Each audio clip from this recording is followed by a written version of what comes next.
En este video les hablaremos sobre la crisis económica de 1994, también conocida como efecto tequila y error de diciembre.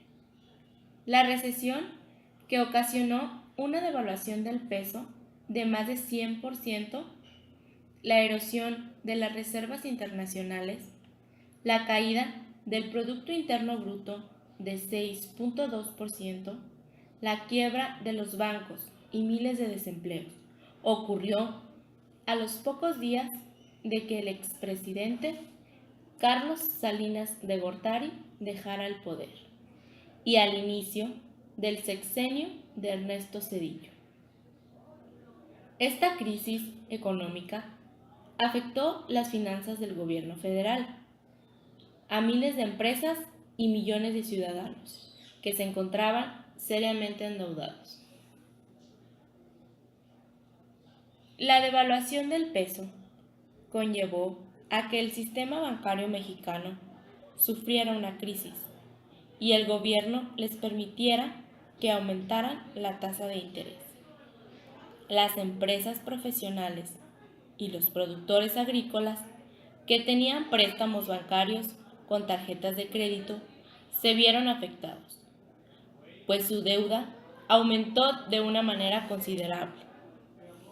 Con las deudas elevadas, todos los que tenían problemas tuvieron que sacrificar varias cosas para poder solventar el cambio drástico que les apareció enfrente. Este problema también dio paso a que los bancos mexicanos se privatizaran y tuvieran su propia regularización. Esta crisis dio como resultado el llamado anatocismo, que es el cobro de intereses sobre intereses. Dicho vocablo no se encuentra en el sistema jurídico mexicano. Se observa que en el Código Civil y en el Código de Comercio, así como en las leyes de instituciones de crédito y en la Ley General de Títulos y Operaciones de Crédito relativas a los contratos civiles, mercantiles y bancarios, no se hace referencia alguna al anatocismo, siendo este un vocábulo que queda comprendido en el campo de la doctrina jurídica. Pero en su lugar podemos encontrar leyes sobre el cobro de intereses, el cual nos ayuda a comprender dicho vocablo. En el artículo 363 del Código de Comercio nos menciona en el título quinto, capítulo primero, denominado del préstamo mercantil en general. Previene que los intereses vencidos y no pagados no devengarán intereses y añade que los contratantes podrán, sin embargo, capitalizarlos.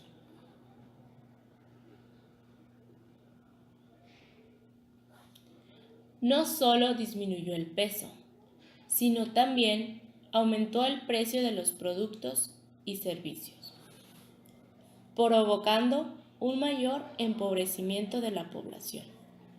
Los ciudadanos se veían obligados a observar la situación de diferente manera, ya que las familias quedaban desorientadas con las cantidades que podían gastar en los artículos diarios del hogar y para su alimentación.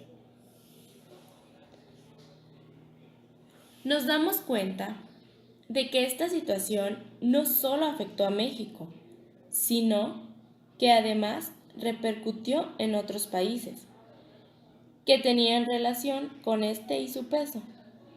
Varias negociaciones que estaban y que podrían suceder entre países vecinos consideraban no tener relación con México por la preocupación de cómo podrían afectarse ellos. Igual, mientras otros países se querían aprovechar de este descontrol.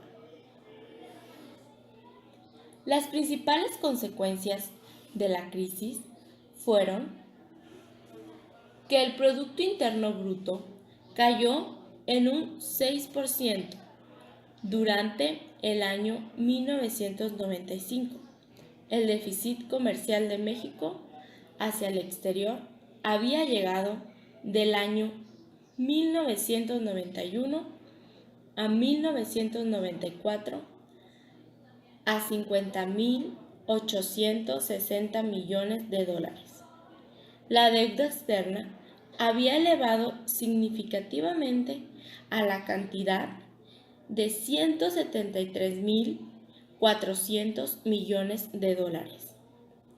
Ante esta situación, la ayuda de Estados Unidos, de los organismos internacionales y de otros países no se hizo esperar, otorgándole a México 20.000 millones de créditos norteamericanos de urgencia del Fondo de Estabilidad Cambiaria Federal, más de 10.000 millones del Fondo Monetario Internacional, 7.800 millones del Banco de Pagos Internacionales, 3.000 millones del Banco Mundial y del Banco Interamericano, y 1.000 millones de otros países latinoamericanos.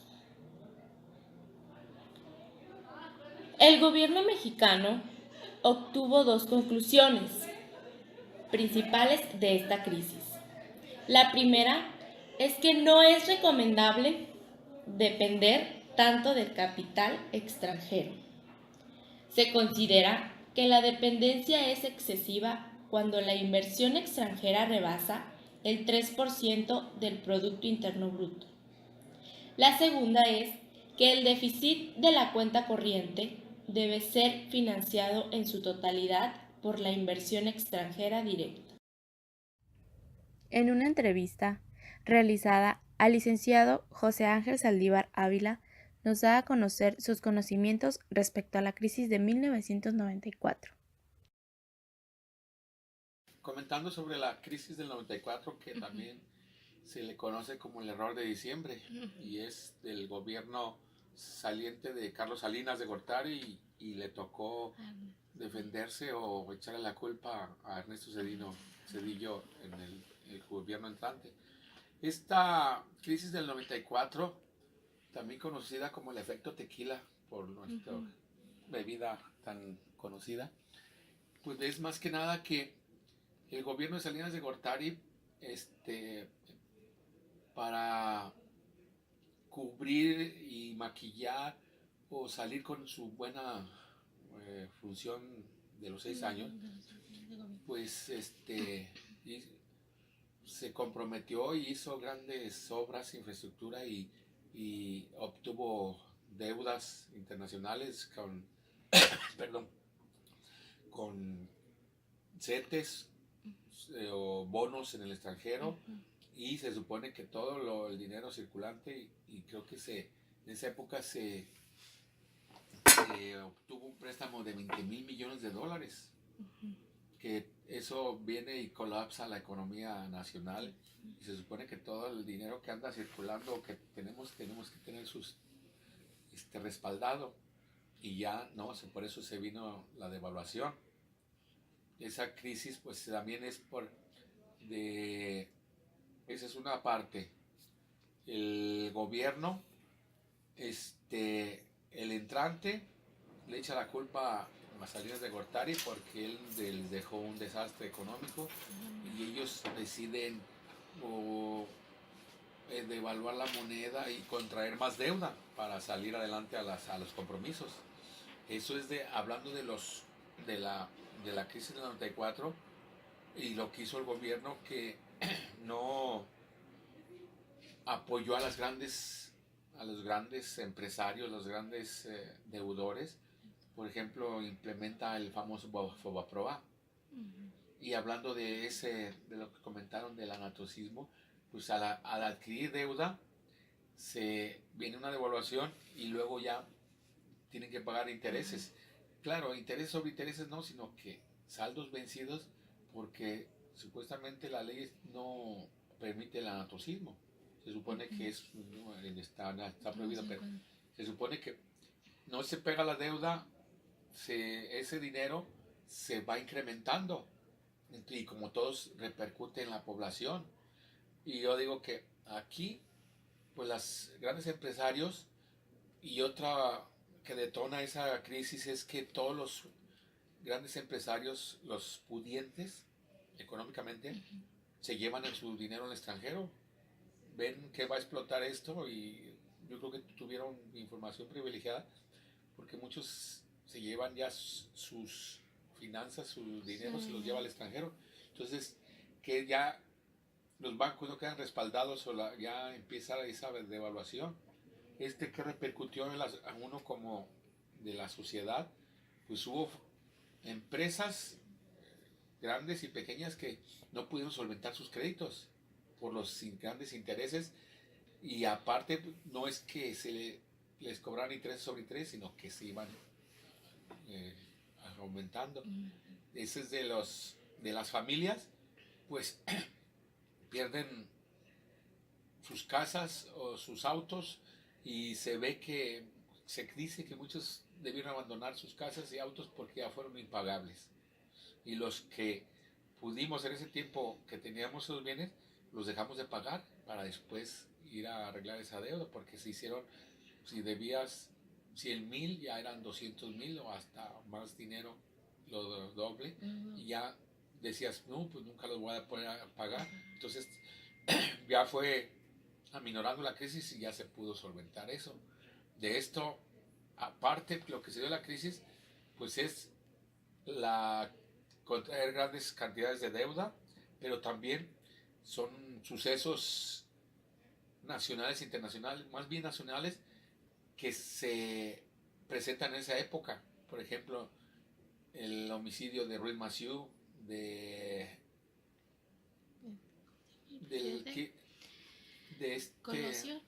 Colosio, luego el nacimiento del EZLN, todo eso repercute para que haya una devaluación. Entonces, y aquí se supone que Salinas, porque ya salía, como les digo, se endeudó, pidió préstamo y para hacer infraestructura para dar resultados. Y era su último su último año de gobierno y cuando entra Cedillo es cuando detona todo y ya el gobierno tuvo que salir adelante, pero sí todo repercutió en la sociedad.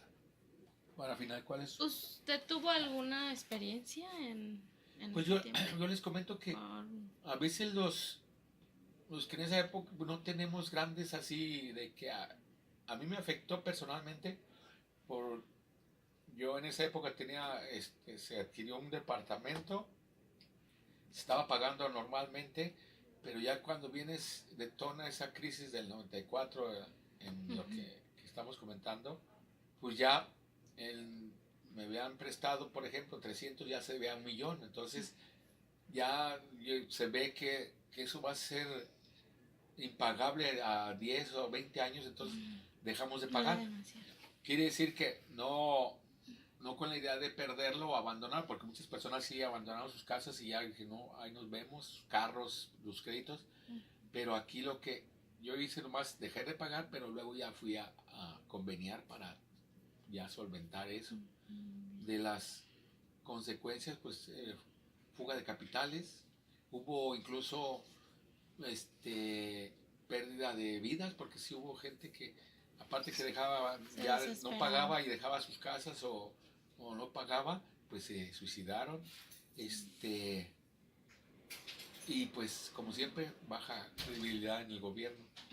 En lo que es una pregunta que me hacen del anatocismo, pues yo quiero pensar, y bueno, creo que es intereses sobre intereses, que es una práctica común, pero es sobre el total de la deuda, no es de que el 8 más sobre el 8 y se va subiendo, no, es de saldos insolutos, pero se supone que la ley prohíbe que se cobren intereses sobre intereses, que es el famoso anatocismo, y todo eso de aquí no fue por intereses de la crisis del 94, sino que fue por políticas financieras que quisieron maquillar o presentar grandes obras de gobierno y no pensaron en las pequeñas y grandes, las familias que fueron los más perjudicados, que sí,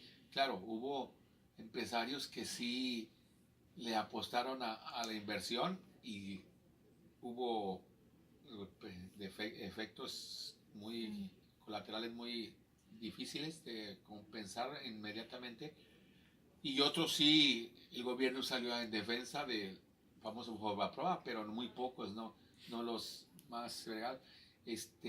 Había las famosas uniones de crédito que también ya no tuvieron para pagar y eran de las familias donde de ahí podían solventar sus deudas y ya no pudieron. Eso es, ¿qué más quieren que les pregunte? ¿Alguna pregunta que les comente de la crisis del 94? Esta etapa fue muy dura para México, con razón de economía y política principalmente. Carlos Salinas de Gortari y Ernesto Zedillo, quienes estuvieron en la administración cuando sucedió la crisis, fueron quienes provocaron varias consecuencias que impactaron en México. Fue una de las crisis que afectó en gran magnitud a México, pues se devaluó el peso y surgió el problema del cobro de intereses.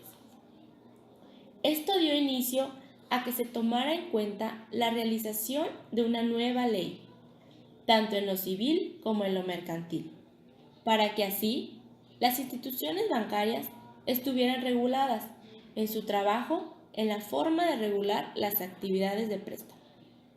Cierta regularización se encuentra estipulada en el Código Civil Federal y en la Ley del Código de Comercio. El anatocismo tuvo un rol que afectó los tratos que tenían los ciudadanos de solvencia económica superior a la persona común. Mientras que este fenómeno afectó a varios entornos sociales, como por ejemplo familias, empresas, etc. Mientras tanto, a muchos otros ciudadanos asimilaron el cambio con mayor facilidad, siendo así, no les afectó tanto como para considerarlo crisis. En el sistema jurídico mexicano no existe el término de anatocismo, siendo que no hay ley que vaya con ese vocablo, pero en su lugar podemos encontrar leyes sobre el cobro de intereses, el cual ayudó a la formación de jurisprudencias.